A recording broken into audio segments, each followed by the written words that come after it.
Hello दोस्तों, तो कैसे हैं आप लोग। आई होप सब लोग बढ़िया होंगे। आज हम लेके आए हैं एक वन क्वेश्चन सीरीज का एक और नया क्वेश्चन। इसमें हम पढ़ने वाले हैं अपरा क्या होता है, अपरा क्या काम कार्य पढ़ने वाले हैं, अपरा क्या होता है ये सब पढ़ने वाले हैं। सबसे पहले हम जानेंगे अपरा होता क्या है, उसके बारे में जानेंगे, फिर जानेंगे अपरा ये कार्य क्या होते हैं और इससे क्या इसकी क्या क्या हम लोग इसके क्या क्या महत्वता है वो हम पढ़ने वाले हैं। और आपको बताओ अपरा एक ऐसी संरचना होती है, अपरा होती है अपरा यानी प्लेसेंटा होता है, इसके लिए इंग्लिश में कहते हैं प्लेसेंटा। इसका इसका जो यह एक ऐसी संरचना होती है जो ये तो एक तो माता होती है, माता ये तो माता का गर्भाशय होता है। ये मादा का क्या होता है, गर्भाशय होता है, मादा का गर्भाशय होता है। और ये जो दिख रहा है आपको बच्चा, ये होता है भ्रूण। ये क्या होता है, ये होता है भ्रूण।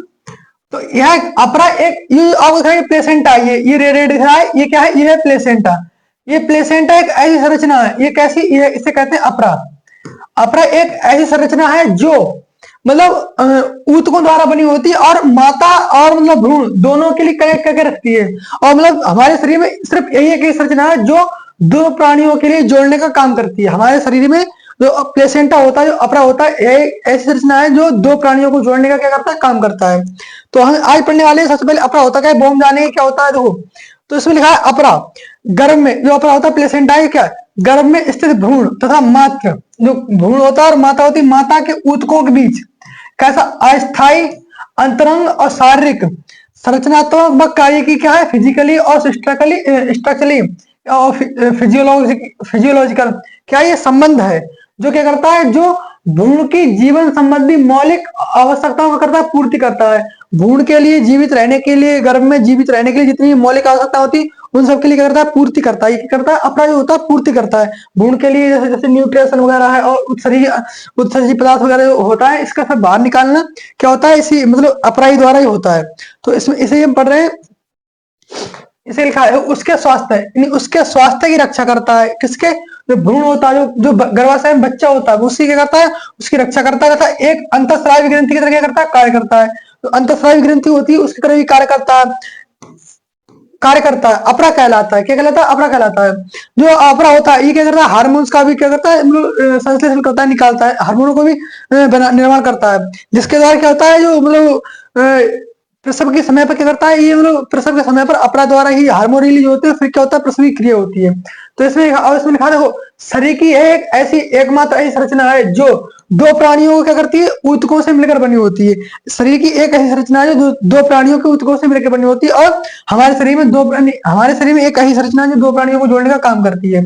अब इसके अपराय क्या पढ़ने कार्य पढ़ने वाले, अपराय कार्य क्या क्या है वो पढ़ने वाले हैं। तो सबसे पहले हम देखेंगे अपराय कार्य क्या है।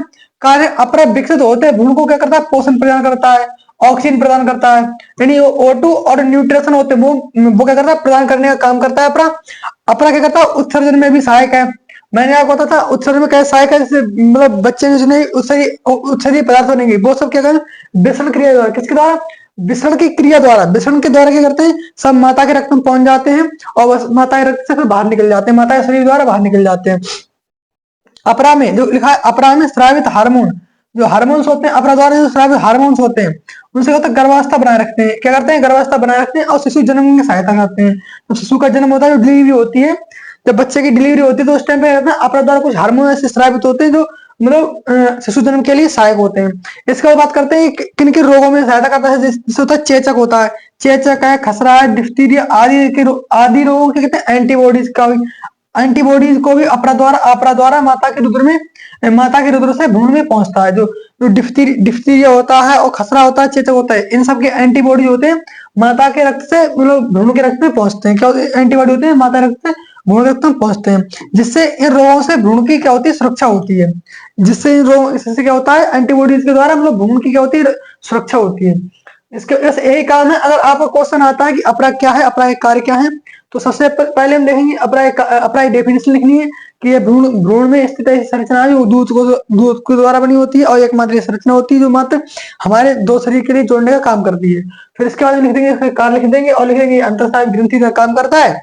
इसके द्वारा क्या होता है, जो हार्मोन्स होते हैं हार्मोन्स के लिए स्रावित करता है अपना। और फिर इसका कार्य लिख देंगे कि अपना विकसित होते भ्रूण के लिए ऑक्सीजन प्रदान करता है और मतलब पोषण प्रदान करता है और इसमें क्या होता है, उत्सर्जी जितने उत्सर्जी पदार्थ बनते हैं वो जो वृषण क्रिया द्वारा, अपरा अपरा के माध्यम से रुद्र माता के माता के रुद्र में पहुंच जाते हैं, जो बच्चे में जो भ्रूण में जो बनते हैं उससे पहुंच जाते हैं। इसके बाद लिखेंगे कि इसमें हार्मोन्स का रिलीज स्रावित होते हैं, हार्मोन स्रावित होते हैं जो गर्भावस्था को बनाए रखते हैं और शिशु जन्म के लिए शिशु जन्म में सहायक होते हैं। इसका लिख देंगे, इससे चेचक है, खसरा है, डिप्थीरिया आदि रोग होते हैं, इनकी एंटीबॉडी जो होते हैं माता के रक्त से, माता के ब्लड से क्या करते हैं, मतलब जो शिशु होता है उसके क्या करते हैं, उसके ब्लड में पहुंच जाते हैं। बस इतने ही काम होते हैं, अपना के इतने ही कार्य हैं। और मतलब इस प्रकार से लिखना है हमें।